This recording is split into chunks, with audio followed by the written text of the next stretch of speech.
We practiced today, so I think we know that. And Le'Veon Bell had his knee swelled up yesterday, so he did not practice. We'll just get that down and get him back ready to go. Willie Gay did not practice. Everybody else practiced, did a nice job. The guys that are in the concussion protocol, which is Breland and Mahomes, were limited on what they did. So it was, but listen, they all got good work in, and that was the important thing as we went through today. It was good tempo. The guys again, it was a good first step getting things going. So, and then Clyde, he did practice, and so did Sammy. So they both got some work in today. Anyways, that time's yours. Go first to Vahe Gregorian. Go ahead, Vahe. Hey, Andy. Brad, I'll have a quick follow-up too. Andy, just writing something about Tyreek's development, and I just wonder if you could think back. It's been a while now, but to how much he needed to do to become a receiver, what all he needed when he came in, and what's taken him to where he is now. Yeah, well, he was a tweener player where he got to do both in college and receiver part of it, but he attacked the issue coming in. People said he might just be a returner. That wasn't the case. That's not how he perceived himself, and he worked at it. And he spent a lot of time with quarterbacks, and it showed in his development over the years. But there's a lot of technique and fundamentals that go into playing wide receiver in the National Football League, and he had to go and learn those, and he put his mind to it. And obviously receiver requires a lot more than being fast, but do you think sometimes his speed almost overshadows all the other things he's able to do as a receiver? He's got the speed and he has a quickness that we see, but it's the technique and fundamentals that he uses to get open. Likewise, there are a lot of fast and quick guys in this league, but to play wide receiver, you got to have the rest of it. And he's worked very hard at getting that, whether it's with David Culley or Greg. He's been blessed to have Greg, just having Greg haven't been a player in the offense. So what a great situation that's been for him. Go next to Matt Derrick. Go ahead, Matt. Hey, Coach, I don't know if you heard, and I apologize if you hadn't, that Ted Thompson passed away. And I did. I was curious about your thoughts about Ted. Yeah, a good friend. I was sorry to hear about that. Good man. And he was good at what he did, but even a better person. So sad deal. And, the remaining family that he has, my prayers go out to them. Go next to Seren Petro. Go ahead, Seren. Coach, we talked with Coach McDermott earlier in the sorry, my microphone fell off. We talked to Coach McDermott earlier in the week, Coach, and about, kind of maybe how your influence of throw the ball and get to the run later, not being, the old school football where you got to establish the run. That's got to be the first thing you've got to do, and how that came about. I'm curious, have you, made a note of how the league seems to be following in your, you said the other day, every down's a throwing down. Like, does that drive you? Does that force you to go even more in that direction to stay ahead of the curve? Yeah. I mean, listen, I was kind of raised that way with it, but, I understand the importance of the run game too in there. So there's got to be, you've got to be efficient at both, but you've got to be able to throw the football in today's world. You have to be able to do it. These kids are starting now when they're in little league football and working their way up. High schools are throwing, colleges are throwing. And so it's not a secret anymore that's not a bad way to go. And this league is phenomenal at doing it. Some of the creativity and that you see right now in this league is really neat, to know where it was and where it's at now. Go next to Adam Teicher. Go ahead, Adam. Hey, Andy, just confirming with you that Pat is still in the protocol. Is that right? And Brad will have a quick second question. Yeah, both Pat and Breland are both in the protocol. Okay. And working on a limited basis. So, I mean, that's kind of where we're at. And okay. Both are improving. Did Pat take all the starter snaps today? The majority of them, yeah, he took them. Yep. Okay, thanks. We'll go next to Pete Sweeney. Go ahead, Pete. Coach, we'll get a chance to speak with Daryl today. Given how his year has gone, where maybe he thought he would be within the mix for a lot of snaps early on, injecting a draft pick, injecting Le'Veon Bell. So how proud are you for him keeping with it through the season, and now he's getting really these prime time opportunities? Yeah, you know what? You cut out the first part of that. I heard Le'Veon Bell, and I didn't hear the. Okay, yeah, sorry.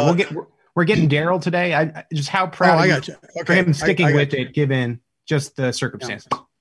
Okay, good. Yeah, no, Daryl, strong-minded kid. So I'm proud of him and how he's handled it. You know, he had a nice year last year. He comes in, he got hurt, and then he comes back and he worked his tail off to get himself back into football shape, and it's paying off for him. So he's done a nice job for us, and I'm happy for him. He's a good kid, so that you're happy for those guys that work their tail off and are good people. So. We'll go last to Herbie Teope. Go ahead, Herbie. Hey, Coach, as a quick follow-up to Adam Teicher's question, and how did Patrick look out there to you? And the last question is, Phillip Rivers retired yesterday, and I know you've got some history with him over the years. What was your reaction to his retirement? Yeah, so Pat looked good out there. He did a nice job when he was doing it, and looks like he's moving around well. He feels good. So it's just important that we follow the protocol, and that's what we're doing. So, and then Phillip, listen, I'm happy for him that he's getting to do now what he wanted to do, and that's coach high school football. And he's got all these kids, which is awesome.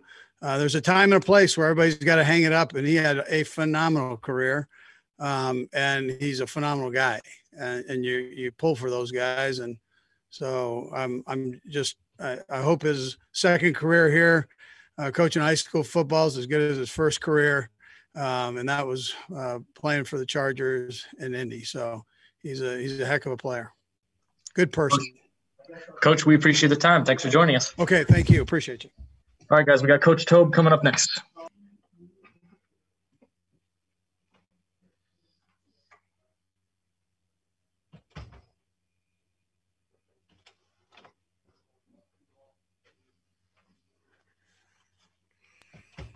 Hey, Coach, you ready for us? Yes, sir. All right, we'll get started, and we'll start first with Matt Derrick. Go ahead, Matt. Hey, Coach. Harrison had the missed field goal and the extra point issue on Sunday. The same thing that was happening earlier? Anything new was going on Sunday? And had nothing to do with what happened earlier. It was just an operational glitch that we had, with the rotation of the ball. The laces came down in a weird spot. Not one time all year did that happen, or in practice for that matter. And it happened twice. And both of those kicks, we rotated a different way. It's just an operational glitch that we cleaned it up. And he had a great week of practice, and he was on point this week. So we're good. Go next to Pete Sweeney. Go ahead, Pete. Coach, I know that you've talked before and you say Tyreek Hill is always in play as a returner, Hardman. You got a really good mix of guys right now. Wondering what type of deal goes into maybe one of these guys like a Hill getting a punt return in a playoff game like this? A situation where we know probably it's obviously a big situation where we need a return. Hill is fresh. He happens to be in eye contact with me. A lot of those things come into play. Something I've talked to Coach Reid about maybe before. There's a lot of issues that go into it. But we just know that he is available and he's ready to go. He practices and he caught punts all week this week with Dustin punting to him, with left-footed punter. He's ready to go. He wants to do it. So it's just a matter of just, finding the right, time to call his number and he would give us his, that's for sure. Go next to Sam Mellinger. Go ahead, Sam. Hey, Dave. I just wanted to follow up on your earlier answer. Operational glitch is a great term, by the way. I'm going to use that a lot. But do I understand you right? Like the hold was the hold that spun the ball the wrong way, or what? Okay, Winchester is so good as a snapper. He can count the rotations with his snap where the laces never appear for him, you know, for the whole. But in this case, the laces appeared. Now there was a combination with the weather and this little bit short, whatever we did there, we figured it out this week. But the laces showed up to where they were facing Butker, and then Tommy has to deal with, you know, getting them out of the way, which it's a matter of which way we're going to rotate the ball. So, you know, he rotated, you know, where Butker could see the laces for a longer period of time. That's not what we want to do. So we want to rotate it the opposite way, so it goes away. You know, I didn't want to get real technical with it, but I guess you forced me to it. But that's really what it is. That's why I just said it's an operational thing that we got it ironed out and fixed. Yeah, detail's incredible. Thank you. You got it, Coach Toub. I think that's all we've got for you. We appreciate it. Great, sweet. All right, take care. You too. All right, guys, we've got Coach Spags coming your way next.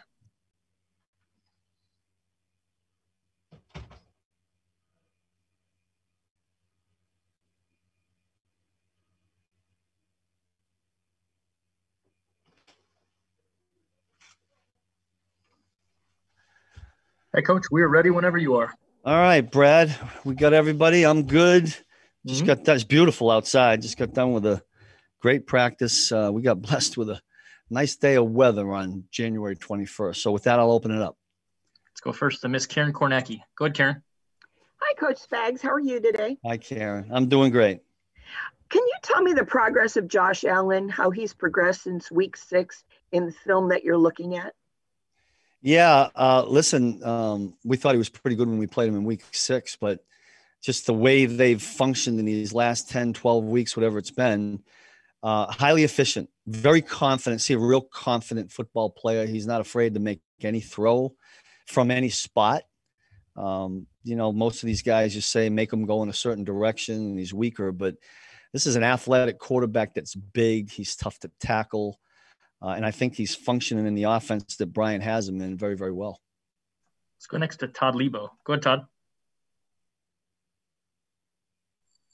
Hey, Coach, it's been a while since you played these guys, and it was kind of an unusual kind of weather, weird kind of Monday afternoon game. Did you think you saw the best of them that day offensively? And do they look as a group like they've gotten better as the season? Yeah, no question. I mean, look, I think we're getting ready to play a football. It's always hard to play a team twice in a league. I mean, in a season. I mean, we know that. It's hard to beat a team twice. It's hard to beat a team 3 times. And so that's what we're faced with. And we certainly expect the level of their play to certainly go way up. I think you're right about the weather there. Might have changed things a little bit. We're fully expecting our most difficult task of the season. Big quarterback, wideouts all over the place, and an offensive line that's functioning well together. And I don't think we should fall asleep on the run game. I think that running back is a good football player. Everybody comes in and tries to run the football on us, and some people have some success and some don't. So we're ready for everything. Let's go next to Sam McDowell. Go ahead, Sam. Hey, Steve. You've got some sort of questions at cornerback in the sense that Rashad didn't play last week, and now you've got Bashad Breeland going through the concussion protocol. L'Jarius has played multiple roles this year. Does that affect are you asking him to do different things in practice this week in anticipation that he could do different things in the game? Yeah, you're pretty observant, Sam, because that's something we're dancing around right now. Look, you like to have all your guys, all your bodies in the right spots this time of year. But we are going through some things that are a little bit in flux. We're a little uncertain in some spots.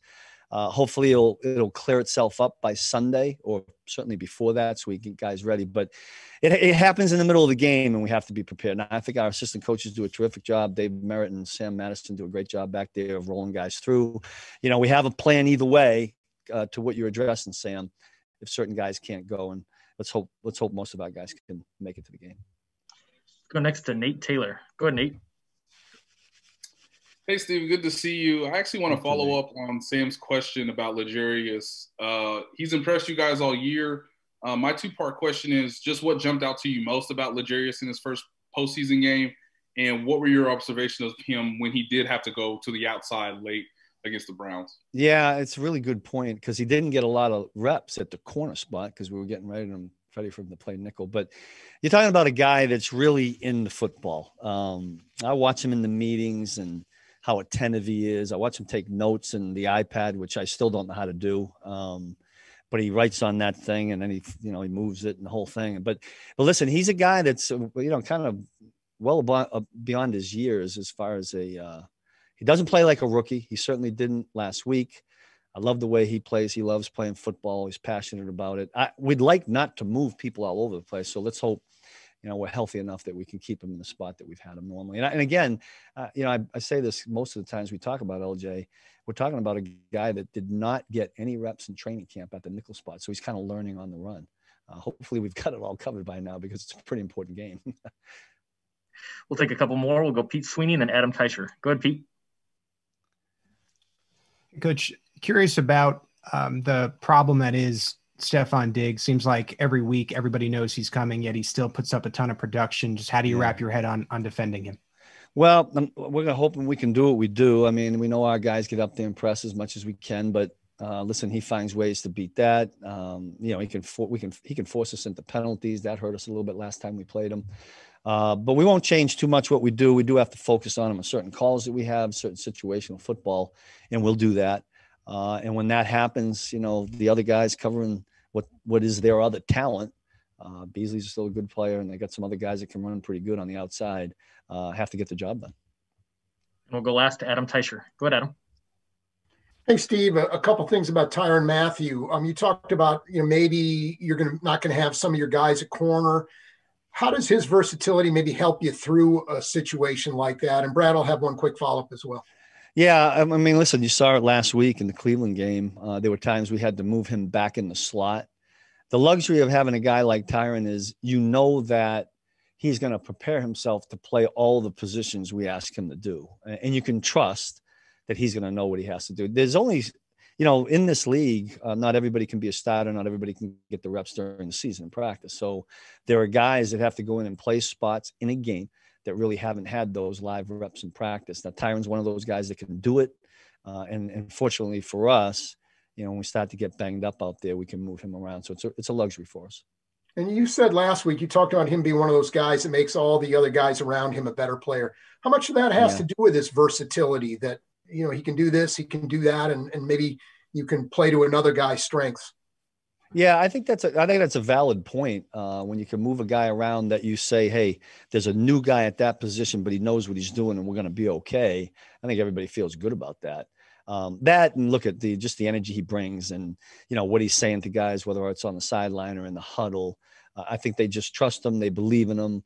The guy's a winner and he's made plays for us. And I think when you can get as many of those guys as you can, you'll be a better unit. Coach, we appreciate the time. Thanks for joining us. Thank you. All right, guys, we got Coach EB coming your way next.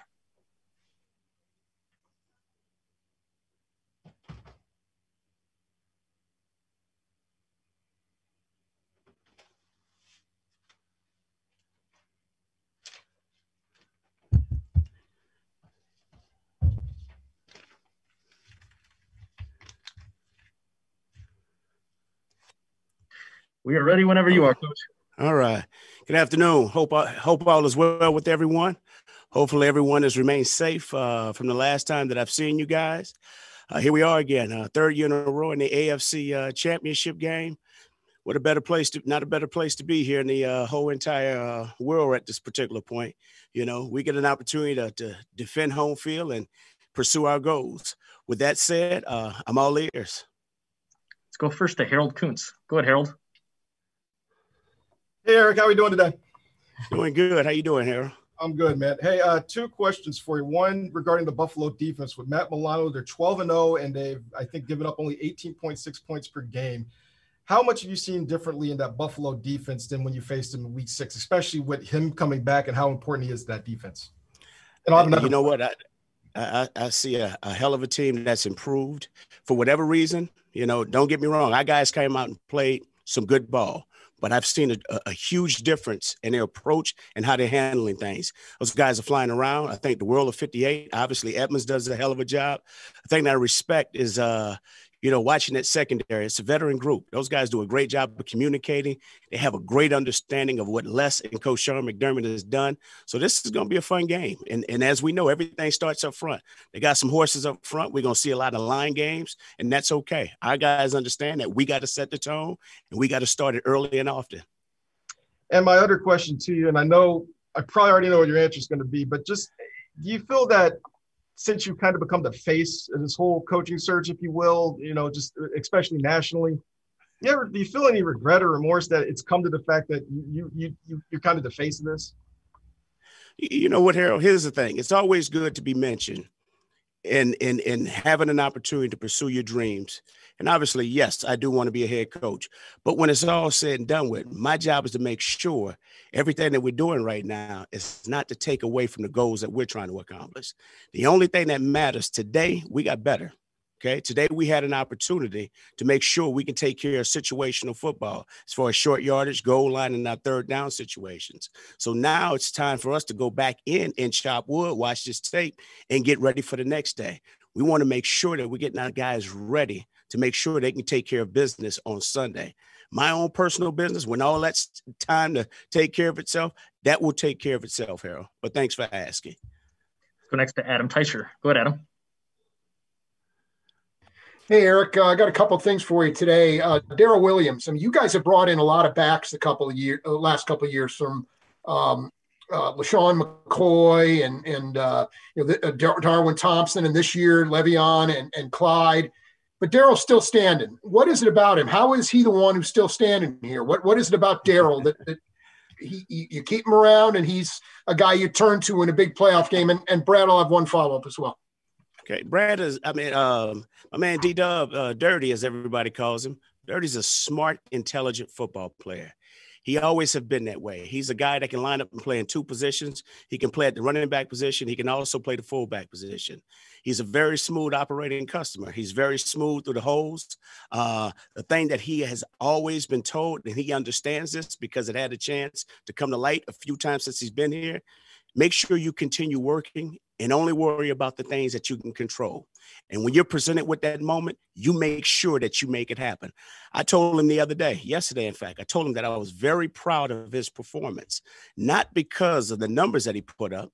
We knew that he was very capable of that. In fact, he could put up even more better numbers. The thing that I was proud of is his ability to persevere through all the adversity that he's been through, because he really hasn't been given that opportunity to just go out there and shine like I know every player has, when they envision themselves playing in this league. So I'm very proud of the player, but more importantly, very proud of the person for just seeing it through.